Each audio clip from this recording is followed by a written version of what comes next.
అయితే ముఖ్యంగా మనం మాట్లాడుకోవాల్సింది సార్, కిరణ్ కుమార్ గారు కాస్టింగ్ డైరెక్టర్.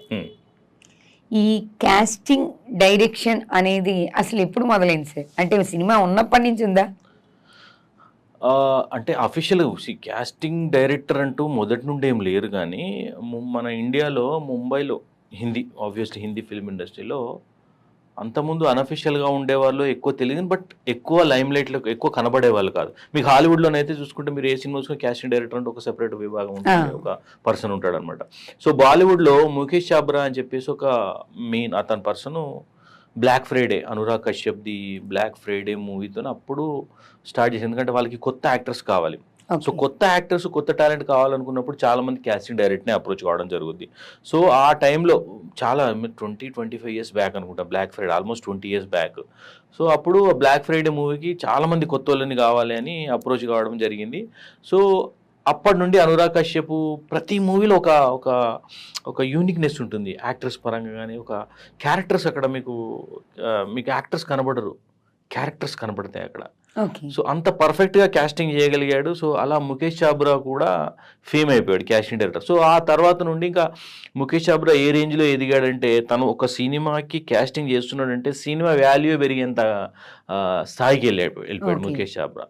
సో అది ఇంకా తనని చూసి ఇంకా చాలా వచ్చినాయి ముంబైలో. సో అప్పటి నుండి చెప్పొచ్చు మనం కాస్టింగ్ డైరెక్టర్, కాస్టింగ్ ఏజెన్సీ అంటే ఒక బ్రాండ్. కాస్టింగ్ డైరెక్టర్ కూడా ఒక సినిమాకి వాల్యూ క్రియేట్ చేయొచ్చు అని చెప్పేసి వాళ్ళ దగ్గర నుండి వచ్చిందని చెప్పొచ్చు. సో ఇప్పుడు ఎవరైనా ఉన్న వాళ్ళందరూ ఎవరైనా ఉన్నా కూడా వాళ్ళనే కంపేర్ చేసుకుంటారు. ఓకే ముఖేష్ చాబ్రా తర్వాత చాలా brand create definitely brand create చేసినారు. సో అది కాస్టింగ్ డైరెక్టర్ బేసిక్ గా అలా స్టార్ట్ అయింది. అంటే ఒక 20-25 సంవత్సరాల క్రితం ఎక్కువగా స్టార్ట్ అయింది. ఇక అంతకుముందు మీరు అన్నట్టు లైమ్ లైట్ లో లేకపోయినా మేబీ ఉంది.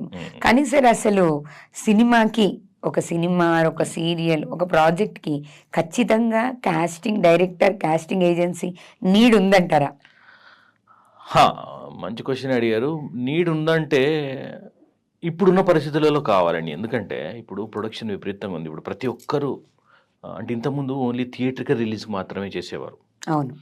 సో ఇప్పుడు థియేటర్కి రిలీజ్ కాకుండా ఓటీటీ ప్లాట్ఫామ్స్ అయినాయి, మళ్ళీ యూట్యూబ్ అయింది, వెబ్ సిరీస్లు, షార్ట్ ఫిల్మ్స్, ఓటీటీ చాలా ఫిల్మ్స్ వచ్చాయి. సో ఇప్పుడు ఏంటంటే యాక్టర్స్ దొరకట్లేదు. ఫస్ట్ ఆఫ్ ఆల్ ఒకవేళ ఉన్న యాక్టర్లను పెట్టుకుందామంటే కాస్ట్ ఎక్కువ అవుతుంది. సో ఆ టైంలో వాళ్ళు ఏం చేస్తున్నారంటే ఒక కాస్టింగ్ డైరెక్టర్ని పట్టుకుంటే కొత్త టాలెంట్ గురించి వెతకాలంటే చాలా పెద్ద ప్రాసెస్ ఉంటుంది.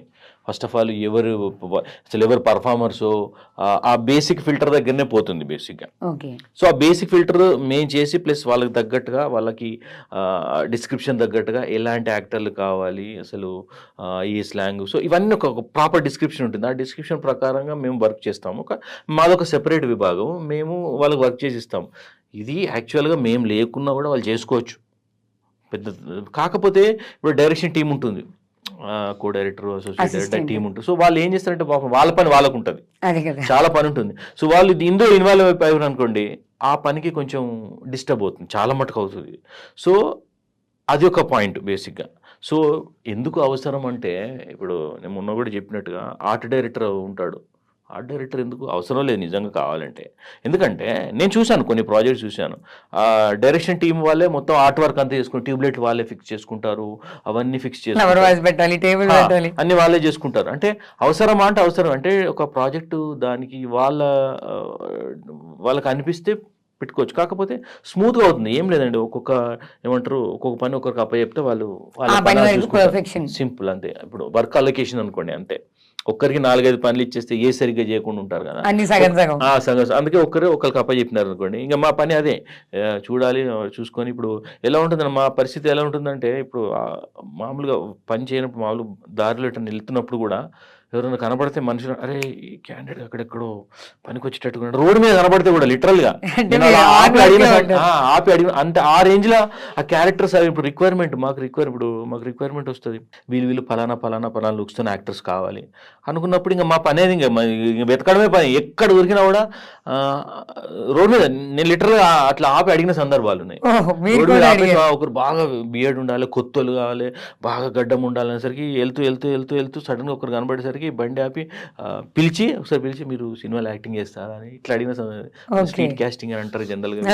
సో ఇట్లా జరుగుతుంది అంటే అదే అంటున్నాను, అంత డెడికేషన్గా మీరు డైరెక్షన్ టీంలో ఇప్పుడు 4-5 పనులు చెప్పినారు అనుకోండి, డెడికేషన్ చేయడానికి వీలు ఎగ్జాక్ట్లీ. అప్పుడు ఏమైతుందంటే కాంప్రమైజ్డ్ క్యాస్టింగ్ అవుతుంది. ఓకే, డైరెక్టర్ చెప్తాడు సార్ దొరకట్లేదు సార్ వీళ్ళు ఉన్నారంటే, సార్ డైరెక్టర్కి ఎందుకంటే ప్రతి డైరెక్టర్ ఒక విజన్ ఉంటుంది, ఒక్కొక్క క్యారెక్టర్ మీద ఒక విజన్ ఉంటుంది, ఈ క్యారెక్టర్కు ఇలాంటి పర్సన్ ఉండాలి అని అనుకుంటాడు.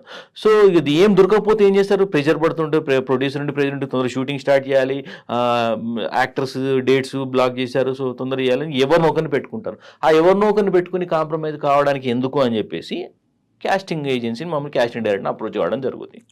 కొంచెం ఎఫెక్టివ్గా ఉంటుంది జాబ్, క్యాస్టింగ్ జాబ్ కొంచెం ఎఫెక్టివ్గా చేసి పెడతాం అంతే.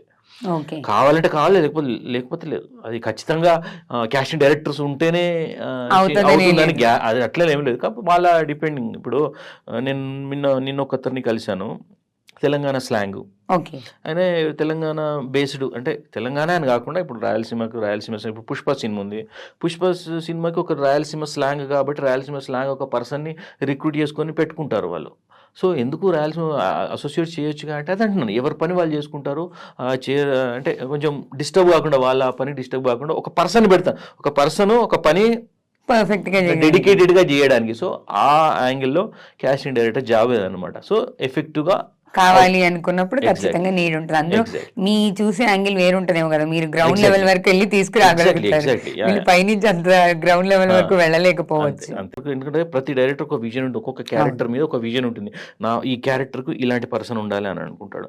సో ఇది ఏం దొరకకపోతే ఏం చేస్తారు, ప్రెజర్ పడుతుంటే ప్రొడ్యూసర్ నుండి ప్రెజర్ నుండి తొందరగా షూటింగ్ స్టార్ట్ చేయాలి, యాక్టర్స్ డేట్స్ బ్లాక్ చేశారు సో తొందరగా చేయాలని ఎవరినో ఒకరిని పెట్టుకుంటారు. ఆ ఎవరినో ఒకరిని పెట్టుకుని కాంప్రమైజ్ కావడానికి ఎందుకు అని చెప్పేసి కాస్టింగ్ ఏజెన్సీని మమ్మల్ని కాస్టింగ్ డైరెక్టర్ని అప్రోచ్ అవ్వడం జరుగుతుంది. కొంచెం ఎఫెక్టివ్గా ఉంటుంది జాబ్, క్యాస్టింగ్ జాబ్ కొంచెం ఎఫెక్టివ్గా చేసి పెడతాం అంతే. కావాలంటే కావాలి, లేకపోతే లేదు. అది ఖచ్చితంగా కాస్టింగ్ డైరెక్టర్స్ ఉంటేనే అవుతుందని అది అట్లా ఏం లేదు, కాబట్టి వాళ్ళ డిపెండింగ్. ఇప్పుడు నేను నిన్న ఒకరిని కలిశాను, తెలంగాణ స్లాంగ్, ఆయన తెలంగాణ బేస్డ్, అంటే తెలంగాణ అని కాకుండా ఇప్పుడు రాయలసీమ ఇప్పుడు పుష్ప సినిమా ఉంది, పుష్ప సినిమాకి ఒక రాయలసీమ స్లాంగ్ కాబట్టి రాయలసీమ స్లాంగ్ ఒక పర్సన్ని రిక్రూట్ చేసుకొని పెట్టుకుంటారు వాళ్ళు. సో ఎందుకు రాయలసీమ అసోసియేట్ చేయొచ్చుగా అంటే అది అంటున్నాను, ఎవరి పని వాళ్ళు చేసుకుంటారు. అంటే కొంచెం డిస్టర్బ్ కాకుండా, వాళ్ళ పని డిస్టర్బ్ కాకుండా ఒక పర్సన్ పెడతారు, ఒక పర్సన్ ఒక పని పర్ఫెక్ట్గా డెడికేటెడ్గా చేయడానికి. సో ఆ యాంగిల్లో కాస్టింగ్ డైరెక్టర్ జాబ్ అనమాట. సో ఎఫెక్టివ్గా కావాలి అనుకున్నప్పుడు ఖచ్చితంగా నీడ్ ఉంటుంది. అందులో మీ చూసే యాంగిల్ వేరుంటదేమో కదా, మీరు గ్రౌండ్ లెవెల్ వరకు వెళ్ళి తీసుకురాగలుగుతారు, మీరు పైనుంచి అంత గ్రౌండ్ లెవెల్ వరకు వెళ్ళలేకపోవచ్చు.